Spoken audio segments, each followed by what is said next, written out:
Assalamualaikum warahmatullahi wabarakatuh. Kami dari kelompok 5, kami di sini akan mempresentasikan mengenai bab 7. Adapun anggota kelompok kami yakni Interentiza, kemudian ada Novia Safitri, kemudian ada Devanda Putri, selanjutnya ada Pandan Arifatul Sukma, dan juga ada Nika Novia. Baik, langsung saja kita simak penjelasan dari kelompok kami berikut ini. Perkenalkan, saya Nika Novia Sarinimpa 2. Saya akan menjelaskan mengenai perencanaan audit. Penilaian risiko merupakan bagian penting pada perencanaan audit sehingga pelaksanaan audit dapat dilaksanakan dengan efektif dan efisien. Proses audit internal terdiri dari tahapan perencanaan, tahapan pelaksanaan, dan tahapan pelaporan beserta pemantauan tindak lanjut. Proses perencanaan audit meliputi semua kegiatan yang berhubungan dengan penyelesaian audit, persiapan penugasan, dan yang terdiri dari pengembangan rencana, penjadwalan audit internal, penetapan lingkungan, tujuan audit, waktu pelaksanaan, dan bentuk prosedur secara mendetail, serta survei pendahuluan. Selanjutnya, pemilihan audit. Pemilihan audit merupakan salah satu bagian dari tahap perencanaan untuk menyusun perencanaan penugasan audit untuk jangka pendek dan jangka panjang yang dapat dilakukan dengan pemilihan secara sistematis. Dalam pemilihan audit secara sistematis, saat ini SKAI lebih didorong menggunakan metode audit internal berbasis risiko. Audit internal berbasis risiko merupakan metodologi yang menyediakan jaminan bahwa risiko akan dikelola dalam kerangka prevensi risiko organisasi, sehingga dalam pemilihan audit ditentukan dengan tahapan yang terdiri dari identifikasi audit universe, menetapkan faktor risiko dan skala prioritas, pemilihan skor dan ranking, dan pemilihan audit. Yang pertama ada identifikasi audit universe. Audit universe merupakan kumpulan dari semua auditable unit. Contoh unit yang layak untuk menjadi auditnya adalah sebagai berikut. Yang pertama, proyek, misalnya pembangunan fisik gedung, pengembangan sistem informasi, pengembangan produk, dan pengembangan lainnya. Yang kedua, struktur organisasi, misalnya kantor pusat, kantor cabang, divisi atau bagian, pabrik, dan bentuk lainnya. Yang ketiga, aset, misalnya aset tetap, kas, persediaan sumber daya perusahaan, dan aset lainnya. Yang keempat, kegiatan, misalnya kepanitiaan, fungsi, proses, dan kegiatan lainnya. Contoh penerapan audit universe pada usaha perbankan terdiri atas kantor pusat, kantor cabang, dan divisi yang merupakan pendekatan struktur dengan mengkombinasikan proyek pengembangan produk baru, misal Assalamualaikum warahmatullahi wabarakatuh. Selanjutnya saya Novia Safitri NPM 013 akan melanjutkan pembahasan tentang penetapan faktor resiko dan skala prioritas. Faktor resiko adalah kriteria atau kategori di mana digunakan untuk menggambarkan kondisi risiko yang ada dalam suatu instansi. Nah, faktor risiko utama yang biasanya digunakan dalam sistem scoring adalah yang pertama, kecukupan sistem pengendalian internal, kemudian ada sifat transaksi, misalnya jumlah dan nilai transaksi, kemudian ada jangka waktu penerapan sistem pengendalian internal, sifat lingkungan operasional seperti perubahan sistem, perubahan metode, perubahan pelaporan, sensitivitas data, pengaruh dan proses bisnis yang signifikan. Kemudian yang kelima ada keamanan sumber informasi secara fisik.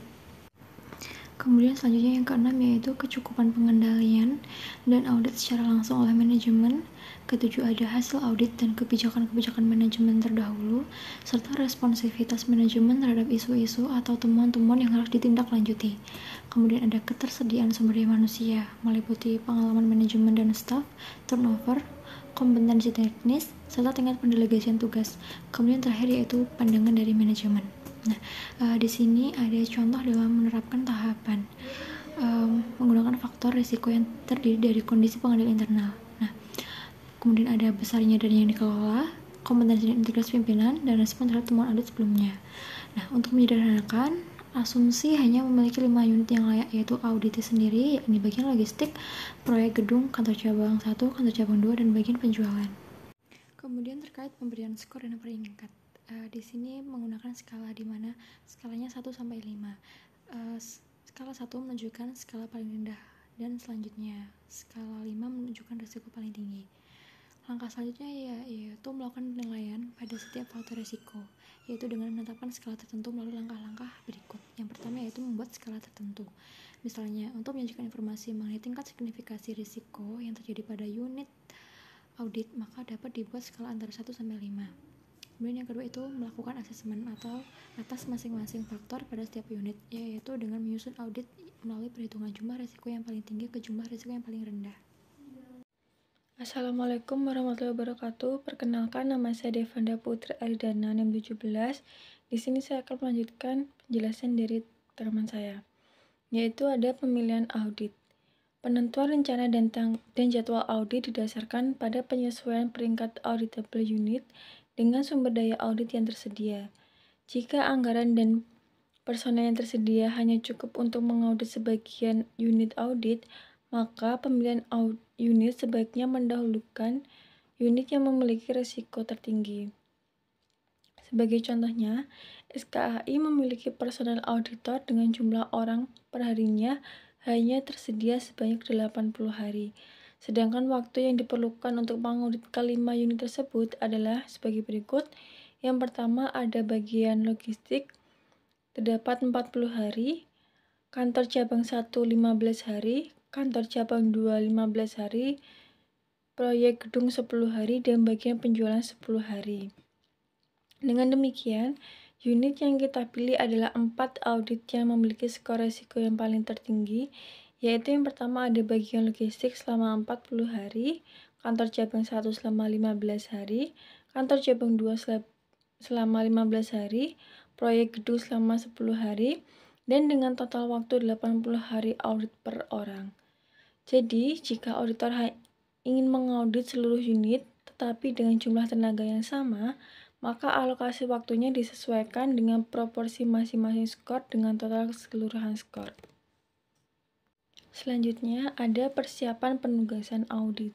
Setiap penugasan audit harus disiapkan dengan baik dan direncanakan secara matang, karena hal tersebut merupakan salah satu langkah agar setiap penugasan dapat dijalankan secara efektif dan juga efisien.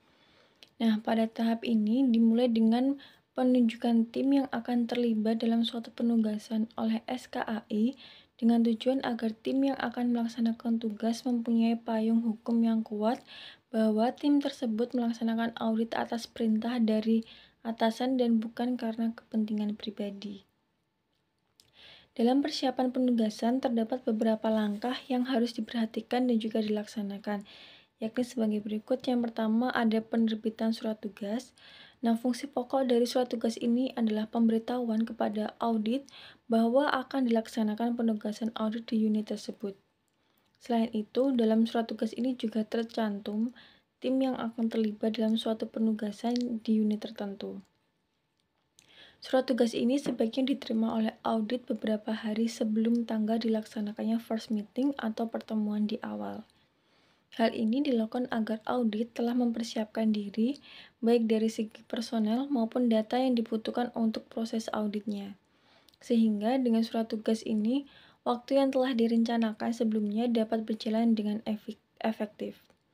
Adapun isi surat tugas tersebut meliputi yang pertama ada dasar audit, yaitu pencantuman dasar sasaran audit dalam surat penugasan yang bertujuan untuk menjelaskan alasan pelaksanaan audit tersebut, yakni bersifat rutin atau karena permintaan khusus. Dengan adanya dasar audit ini, diharapkan audit mengetahui gambaran pekerjaan auditor mengenai dasar pelaksanaan audit di audit. Yang kedua, ada tujuan audit. Tujuan audit berisi penjelasan mengenai tujuan yang ingin dicapai dari pelaksanaan audit tersebut.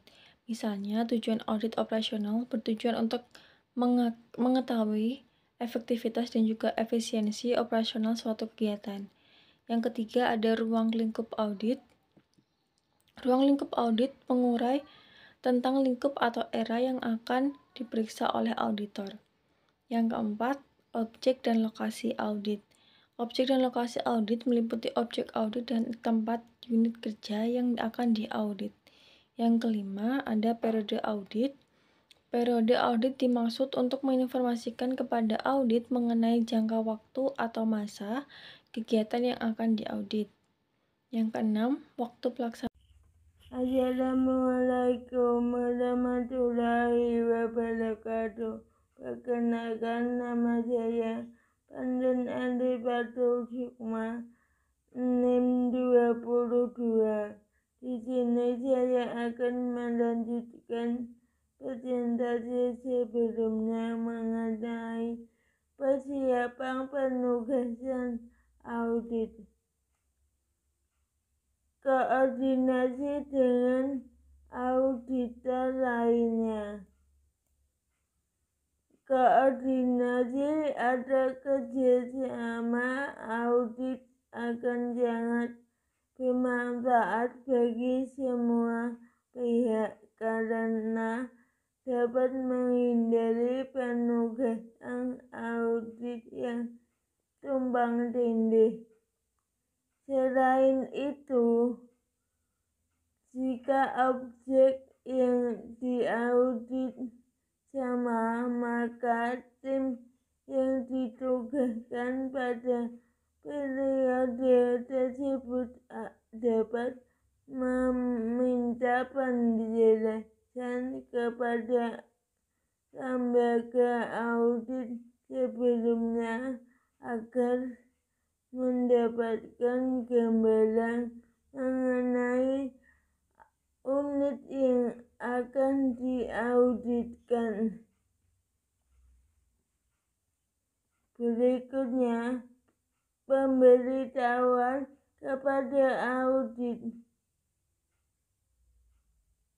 Komunikasi dengan audit sebelumnya dilaksanakan penugasan lapangan sangatlah perlu dilakukan. Hal ini agar memberi audit waktu untuk mempersiapkan hal-hal yang dibutuhkan selama penugasan, baik dokumen yang diperlukan maupun staf audit yang ditugaskan untuk selalu berhubungan selama proses audit dilakukan. Dalam hal ini, audit dapat mengajukan keberatan terkait dengan waktu. Selanjutnya, penyiapan program audit berdasarkan standar kinerja tersebut.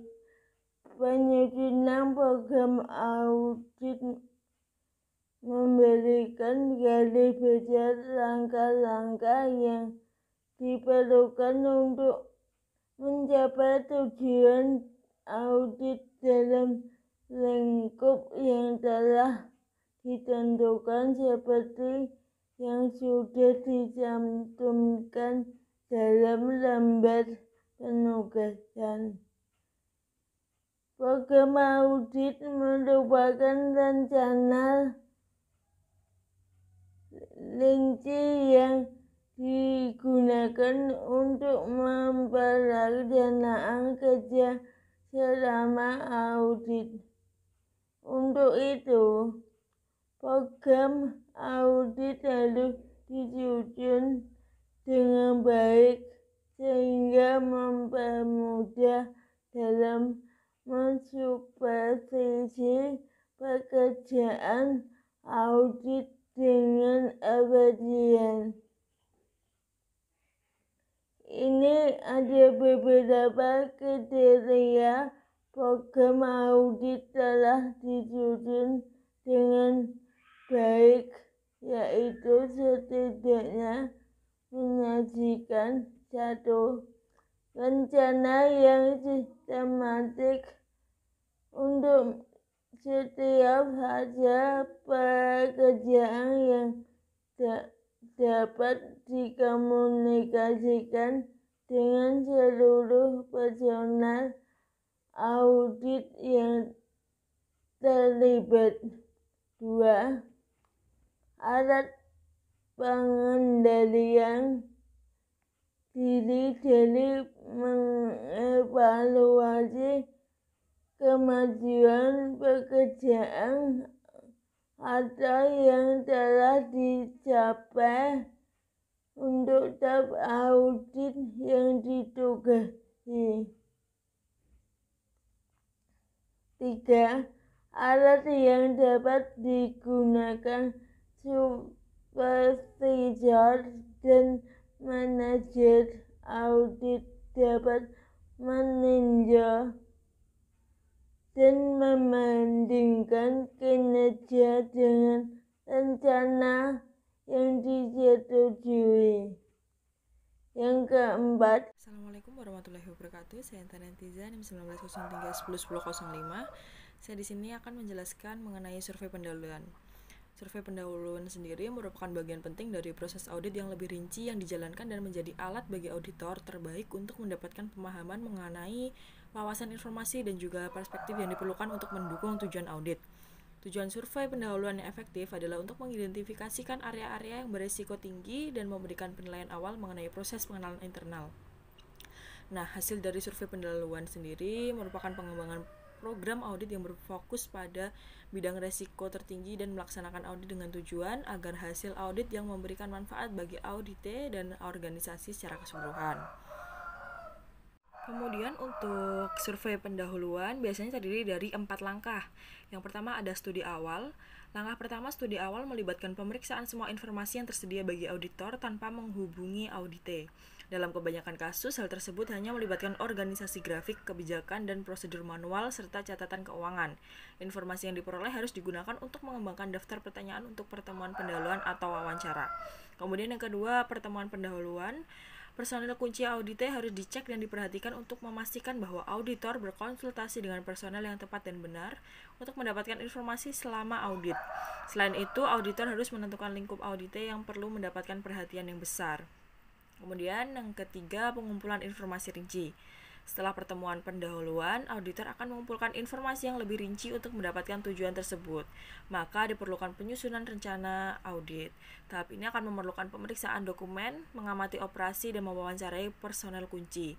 Tujuan dasar tahap ini adalah untuk memperoleh pemahaman tentang operasi audite, laporan keuangan atau undang-undang, peraturan kebijakan dan prosedur, serta kontrak dan juga dokumen. Kemudian terakhir ada penilaian resiko. Langkah lanjutan adalah melakukan penilaian resiko. Penilaian risiko dapat dilakukan dengan menyusun nilai prioritas dari masing-masing komponen.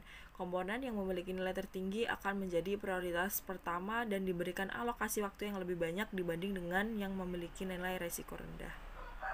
Baik, itu tadi presentasi dari kelompok kami. Mohon maaf apabila ada kesalahan dalam bertutur kata dan juga semoga bermanfaat bagi teman-teman semua. Wassalamualaikum warahmatullahi wabarakatuh.